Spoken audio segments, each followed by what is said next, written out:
Her face cannot relate to the light. She left homeless night. Ever wonder why the media never talk about the far left? All we ever hear from the likes of the BBC or the Guardian or anyone in the mainstream media is how much of a concern the far right is. But there seems to be a total silence on the rise of the far left, whether it's at Donald Trump's inauguration or the recent G20 protests. Of course, there are organisations like Britain First or the EDL who go on marches, and some of the people there certainly have some questionable opinions, but, they are largely peaceful. And those people do have some legitimate concerns with the problems that affect working classes relating to employment and the changing of communities, making some people's hometowns unrecognisable from only a few decades ago. And when there is violence at those sorts of marches, it always seems to be caused by counter-protests from the likes of the UAF, who are United Against Fascism, who ironically call the far-right fascists for having a peaceful protest, but don't see a problem in using violence to silence them, which is exactly what fascists would do.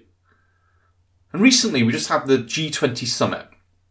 There was a 6 million strong march for the Black Bloc. It was the largest number of far-left extremists coming together in recent history, and they were setting fire to cars, smashing up shops, and attacking people and attacking the police. Lauren Southern and Tim Poole were reporting what was going on as it happened, and they were lucky to escape with their lives.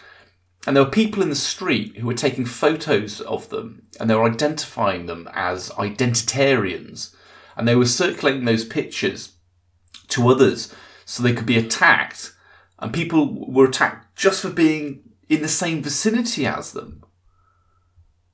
But do you ever wonder how these Antifa or Black Bloc, anarchist, communist, far-left people also seem to look remarkably like hunt saboteurs? And there's a strong similarity here.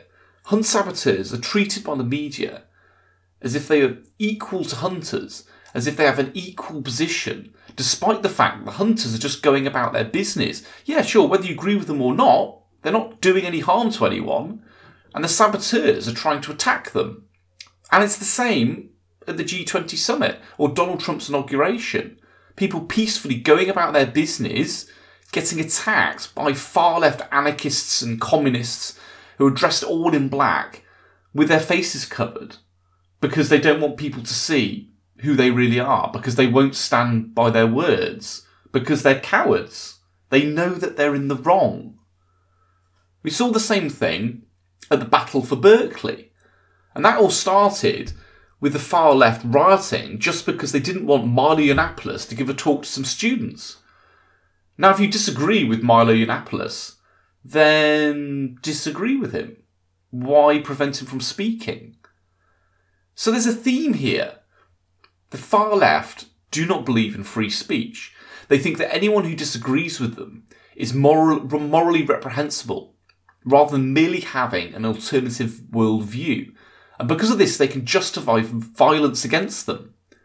And this has become mainstream. We saw an example of this when the well-known white supremacist Richard Spencer was attacked in the street by an Antifa protester while he was interviewed. Now, Richard Spencer, again, just like the EDL or Britain First, has got some questionable opinions, sure. But he's not violent. He doesn't attack people. He just says what he thinks. Now, what's the reaction? What was the reaction from the mainstream left-wing blogosphere? It was that it was acceptable because they label him as a Nazi. Do you see the problem here? This is a distinctly far-left phenomenon. The dehumanisation of anyone with an alternative view and the tolerance of violence against them. So, why is this not being reported? If you look at the BBC coverage of the G20 summit, they would talk about the rioters as peaceful climate change protesters or anti-Donald Trump protesters. And this is mirrored across the mainstream liberal media, to the point where people you speak to in your everyday life have not even any idea that there were any riots at all.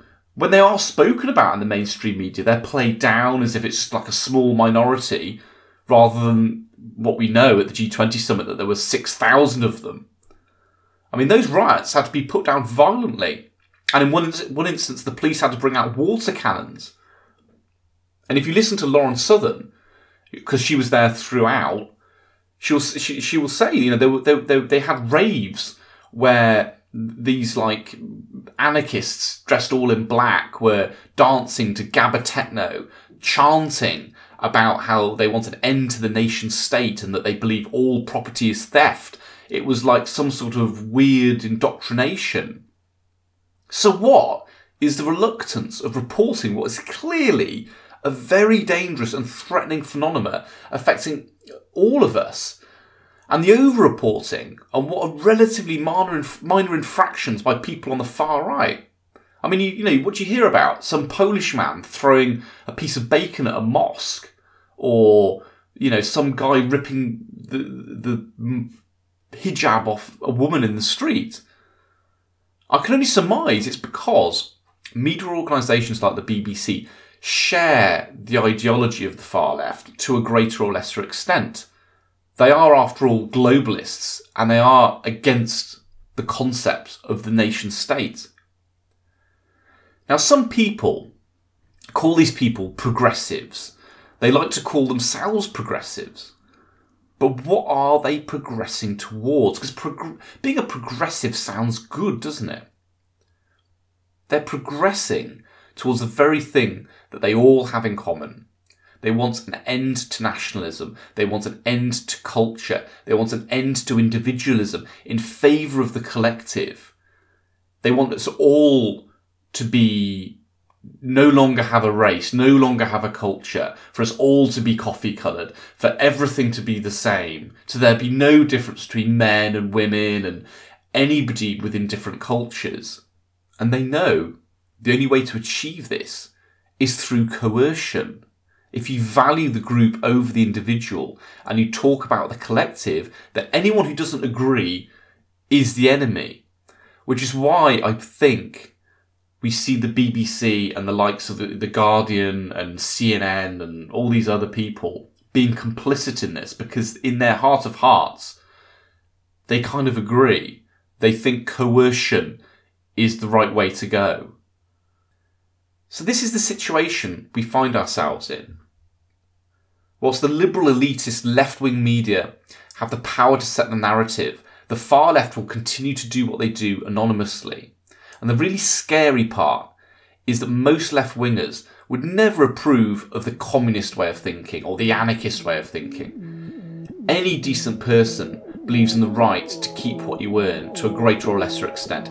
Every decent person understands that it's good to value culture and individuality. But they will never know what is being done in their name until it's too late.